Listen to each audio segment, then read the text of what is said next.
வணக்கம். ஆகாஷவாணி.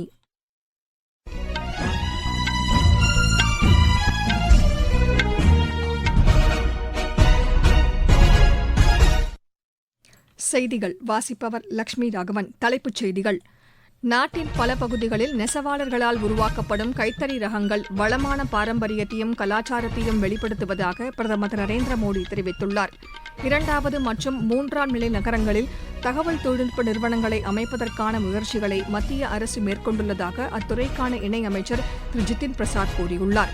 மணிப்பூர் மாநிலத்தின் பங்களாதேஷ் எல்லைப்பகுதி மாவட்டங்களில் ஊடுருவலை தடுக்க ஊரடங்கு பிறப்பிக்கப்பட்டுள்ளது.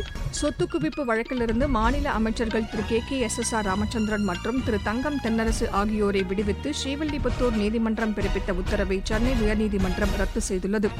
பாரிஸ் ஒலிம்பிக் துப்பாக்கிச் சுடும் போட்டியில் 2 பதக்கங்களை வென்று தாயகம் திரும்பியுள்ள மனு பாக்கருக்கு புதுதில்லி விமான நிலையத்தில் உற்சாக வரவேற்பு அளிக்கப்பட்டது. இனி விரிவான செய்திகள். நாட்டின் பல பகுதிகளிலும் உற்பத்தியாகும் பல வண்ண கைத்தறி ரகங்கள் வளமான பாரம்பரியத்தையும் கலாச்சாரத்தையும் கொண்டுள்ளதாக பிரதமர் திரு நரேந்திர மோடி தெரிவித்துள்ளார். 10வது தேசிய கைத்தறி தினத்தை ஒட்டி பிரதமர் இன்று வெளியிட்டுள்ள வாழ்த்துச் செய்தியில், நாட்டின் கைத்தறி நெசவாளர்கள் உள்நாட்டு உற்பத்திக்கு குரல் கொடுப்போம் என்ற உறுதிப்பாட்டுடன் செயல்பட்டு வருவது மிகவும் பெருமை அளிப்பதாக கூறியுள்ளார்.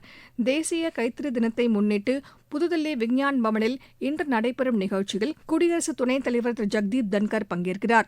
விழாவில் கைத்தறித் துறையில் சிறப்பான பங்களிப்பை வழங்கிய நெசவாளர்களுக்கு அவர் விருதுகளை வழங்கி கௌரவிக்கிறார். கைத்தறி பாரம்பரியம் தொடர்பான புத்தகம் ஒன்றையும் குடியரசு துணைத் தலைவர் வெளியிடுகிறார். மத்திய அமைச்சர் திரு கிரிராஜ் சிங் உள்ளிட்ட பலர் இந்நிகழ்ச்சியில் பங்கேற்கின்றனர். 2வது மற்றும் 3ஆம் நிலை நகரங்களில் தகவல் தொழில்நுட்ப நிறுவனங்களை அமைப்பதற்கான முயற்சிகளை மத்திய அரசு மேற்கொண்டுள்ளதாக அத்துறைக்கான இணையமைச்சர் திரு ஜிதின் பிரசாத் கூறியுள்ளார். மக்களவையில் இதனை தெரிவித்த அமைச்சர், நாட்டில் இதுவரை 65 மென்பொருள் தொழில்நுட்ப பூங்காக்கள் அமைக்கப்பட்டுள்ளதாகவும் இவற்றில் 57 பூங்காக்கள் 2வது மற்றும் 3ஆம் நிலை நகரங்களில் அமைந்துள்ளதாகவும் குறிப்பிட்டுள்ளார்.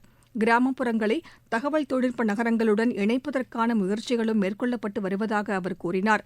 தகவல் தொழில்நுட்பத் துறையில் 54 லட்சம் வேலைவாய்ப்புகள் உருவாக்கப்பட்டுள்ளதாக தெரிவித்த அமைச்சர், இவற்றில் 37% பேர் மகளிர் என்றும் குறிப்பிட்டார். தேசிய கவி ரவீந்திரநாத் தாகூரின் நினைவு தினம் இன்று அனுசரிக்கப்படுகிறது. தேசிய கீதத்தை இயற்றிய ரவீந்திரநாத் தாகூர் சமூக கல்விப் பணிகளுக்காக நோபல் பரிசு பெற்றவர் என்பது குறிப்பிடத்தக்கது. இந்நாளையொட்டி மத்திய உள்துறை அமைச்சர் திரு அமித் ஷா வெளியிட்டுள்ள செய்தியில், குருதேவ் ரவீந்திரநாத் தாகூர் சமூக மாற்றத்தையும் விழிப்புணர்வையும் ஏற்படுத்த பாடுபட்டவர் என்று கூறியுள்ளார். நாட்டின் விடுதலைப் போராட்ட இயக்கத்திற்கு புத்துயிர் அளித்தவர் என்றும் அமைச்சர் புகழாரம் சூட்டியுள்ளார். மத்திய அமைச்சர் திரு கிஷன் ரெட்டி விடுத்துள்ள செய்தியில், இசை, கலை, இலக்கியம் உள்ளிட்ட துறைகளில் தாக்கூரின் பங்கு மகத்தானது என்று குறிப்பிட்டுள்ளார். விடுதலைப் போராட்ட இயக்கத்திலும் அவரது பங்களிப்பு குறிப்பிடத்தக்கது என்றும் அவர் கூறியுள்ளார். மணிப்பூர் மாநிலத்தின் பங்களாதேஷ் எல்லைப்பகுதி மாவட்டங்களில் நேற்று முதல் ஊரடங்கு உத்தரவு பிறப்பிக்கப்பட்டுள்ளது. பங்களாதேஷில் தற்போது அமைந்துள்ள அசாதாரண சூழ்நிலை காரணமாக அந்நாட்டவர் இந்திய பகுதிக்குள் நுழைவதற்கான சாத்தியக்கூறுகளை கருத்தில் கொண்டு மணிப்பூரில் ஃபேர்சாவால், ஜிரிபாம் மாவட்ட எல்லைகளில் பாதுகாப்பை பலப்படுத்தும் நோக்கில் இந்த உத்தரவை மாவட்ட ஆட்சியர்கள் பிறப்பித்துள்ளனர். வெடிப்பொருட்கள் மற்றும் ஆயுதங்கள் உள்ளிட்ட பொருட்கள் இம்மாவட்ட பகுதிகளில் எடுத்துச் செல்லப்படுவது முற்றிலுமாக தடை செய்யப்பட்டுள்ளது. ஜிரிபாம் மாவட்டத்தின் ஒரு சில பகுதிகளில் காலை 9 மணி முதல் பிற்பகல் 3 மணி வரை இந்த ஊரடங்கில் தளர்வு அறிவிக்கப்பட்டுள்ளது. திமுக முன்னாள் தலைவரும் முன்னாள் முதலமைச்சருமான கருணாநிதியின் 6வது நினைவு தினம் இன்று அனுசரிக்கப்படுகிறது. இதனையொட்டி சென்னை மெரினா கடற்கரையில் அமைந்துள்ள அவரது நினைவிடத்தில் முதலமைச்சர் திரு ஸ்டாலின், மாநில அமைச்சர்கள், நாடாளுமன்ற, சட்டமன்ற உறுப்பினர்கள் மற்றும் கட்சிப் பிரமுகர்கள் அமைதி பேரணியாக சென்று மலர் தூவி மரியாதை செலுத்தினர். சொத்து குவிப்பு வழக்கிலிருந்து மாநில அமைச்சர்கள் திரு KKSSR ராமச்சந்திரன் மற்றும் திரு தங்கம் தென்னரசு ஆகியோரை விடுவித்து ஸ்ரீவில்லிபுத்தூர் நீதிமன்றம் பிறப்பித்த உத்தரவை சென்னை உயர்நீதிமன்றம் ரத்து செய்துள்ளது.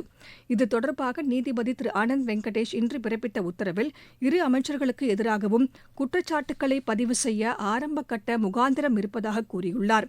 எனவே அவர்களை விடுவித்து பிறப்பிக்கப்பட்ட உத்தரவை ரத்து செய்து தீர்ப்பளித்த நீதிபதி, இரு அமைச்சர்கள் சார்பிலும் தாக்கல் செய்யப்பட்ட மனுக்களை தள்ளுபடி செய்து உத்தரவிட்டார். நீங்கள் கேட்டுக்கொண்டிருப்பது ஆகாஷவாணியின் செய்தி அறிக்கை.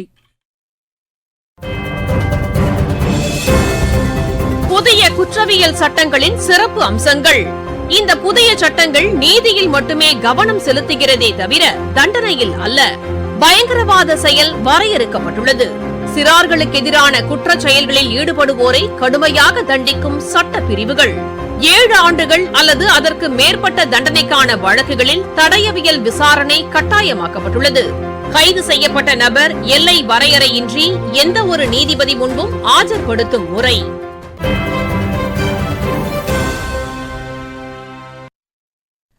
மூன்று நாடுகளுக்கு பயணம் மேற்கொண்டுள்ள குடியரசுத் தலைவர் திருமதி திரௌபதி முர்மு தமது ஃபிஜி பயணத்தை முடித்துக் கொண்டு நியூசிலாந்து புறப்பட்டுச் சென்றார். இன்று நியூசிலாந்தில் ஆக்லாந்தில் பல்வேறு நிகழ்ச்சிகளில் அவர் பங்கேற்கிறார். முன்னதாக ஃபிஜி அதிபர் திரு வில்லியம் கேட்டோனிவர் அளித்த வரவேற்பு நிகழ்ச்சியில் திருமதி திரௌபதி முர்மு பங்கேற்றார். இந்நிகழ்ச்சியில் பேசிய திருமதி திரௌபதி முர்மு, இரு நாடுகளுக்கும் இடையேயான நல்லுறவுகள் 75 ஆண்டுகள் பழமை வாய்ந்தது என்றும் பல்வேறு துறைகளில் இது மேலும் வலுப்பெறும் என்றும் நம்பிக்கை தெரிவித்தார். நாகப்பட்டினத்திலிருந்து இலங்கை காங்கேசன் துறைக்கு பயணியர் கப்பலை மீண்டும் இயக்குவதற்கான முயற்சிகள் நடைபெற்று வருகின்றன. இதன் ஒரு பகுதியாக சிவகங்கை என்ற கப்பல் நாகை துறைமுகத்தில் நிறுத்தப்பட்டுள்ளதாக எமது செய்தியாளர் தெரிவிக்கிறார். நாகை துறைமுகம் சோழர்கள் காலத்திலிருந்து பல்வேறு நாடுகளுக்கு தனது கப்பல் போக்குவரத்தினை கொண்டிருந்தது. காலப்போக்கில் கப்பல் சேவையின்றி காணப்பட்டது. இந்நிலையில் கடந்த ஆண்டு அக்டோபர் மாதம் முதல் இலங்கை காங்கேசன் துறைக்கும் நாகைக்கும் கப்பல் போக்குவரத்து தொடங்கியது. காலநிலை காரணமாக இந்த கப்பல் சேவை நிறுத்தப்பட்டது. தற்போது மீண்டும் இலங்கைக்கு கப்பல் போக்குவரத்து தொடங்கும் முயற்சிகள் மேற்கொள்ளப்பட்டு வருகிறது. இதன் காரணமாக சிவகங்கை என்ற பெயர் கொண்ட கப்பல் நாகை துறைமுகம் வந்து சேர்ந்துள்ளது. இந்த கப்பலில் 133 பயணிகள் பயணிக்கும் வகையில் பல்வேறு சிறப்பு அம்சங்கள் அடங்கியுள்ளன. இந்த கப்பலில் பயணிக்க ஒரு நபருக்கு கட்டணமாக ரூபாய் 5000 முதல் வகுப்பில் பயணிக்க ரூபாய் 7500 நிர்ணயம் செய்யப்பட்டுள்ளது. இந்த கப்பல் நாளொன்றுக்கு ஒரு முறை இலங்கை சென்று திரும்பும் வகையில் பயண திட்டம் வகுக்கப்பட்டுள்ளது. கப்பலில் பயணம் செய்ய ஏற்கனவே முன்பதிவு செய்த பயணிகளும் கப்பல் போக்குவரத்தினை எதிர்பார்த்த வண்ணம் உள்ளனர். நிலையில் கப்பல் சோதனை ஓட்டம் ஓரிரு நாட்களில் நடத்திட உத்தேசிக்கப்பட்டுள்ளது. நாகையிலிருந்து செல்வன் ஜெபராஜ். சேலம் கோட்டை மாரியம்மன் கோவில் ஆடித்திருவிழா 8 ஆண்டுகளுக்கு பிறகு இன்று வெகு விமரிசையாக நடைபெற்றது. இதில் மாநிலத்தின் பல்வேறு பகுதிகளிலிருந்து ஏராளமான பக்தர்கள் பங்கேற்று அம்மனை வழிபட்டதாக எமது செய்தியாளர் தெரிவிக்கிறார்.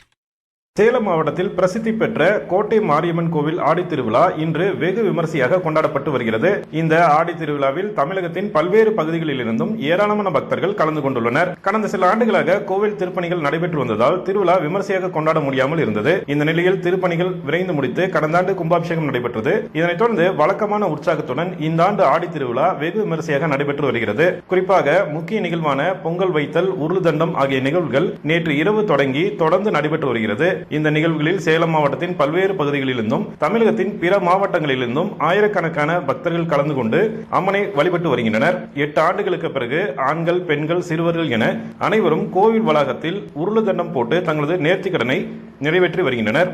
கோட்டை மாரியம்மன் ஆடி திருவிழாவையொட்டி சேலம் மாவட்டத்திற்கு இன்று உள்ளூர் விடுமுறை விடப்பட்டுள்ளது. சேலத்திலிருந்து ஜி. விஜயகுமார். இந்தியாவும் அமெரிக்காவும் இணைந்து பல்வேறு துறைகளில் கூட்டாக முதலீடு செய்ய திட்டமிட்டுள்ளதாக அமெரிக்க வெளியுறவுத்துறை அமைச்சர் திரு ஆண்டனி பிளிங்டன் மற்றும் பாதுகாப்புத்துறை அமைச்சர் திரு லாய்ட் ஆஸ்டின் ஆகியோர் தெரிவித்துள்ளனர். அமெரிக்க நாளேடு ஒன்றுக்கு இருவரும் கூட்டாக அளித்த பேட்டியில் செயற்கை நுண்ணறிவு, செமிகண்டக்டர் உள்ளிட்ட துறைகளில் இணைந்து செயல்பட குவாட் அமைப்பு மாநாட்டில் முடிவு செய்திருப்பதாகவும் சுட்டிக்காட்டியுள்ளனர். ஹிமாச்சல பிரதேசம் மற்றும் உத்தராகண்டில் அடுத்த 4 நாட்களுக்கு பரவலாக மழை பெய்யக்கூடும் என்று இந்திய வானிலை ஆய்வு மையம் தெரிவித்துள்ளது. ஜம்மு காஷ்மீர், கிழக்கு ராஜஸ்தான், பஞ்சாப், ஹரியானா, சண்டிகர் உள்ளிட்ட பகுதிகளில் அடுத்த 3 நாட்களுக்கு கனமழைக்கு வாய்ப்பு இருப்பதாகவும் அந்த மையம் கூறியுள்ளது. தமிழ்நாடு, கரையோர ஆந்திர பிரதேசம், தெலங்கானா மற்றும் கோவாவிலும் இன்று கனமழை பெய்யக்கூடும் என்றும் அறிவிக்கப்பட்டுள்ளது.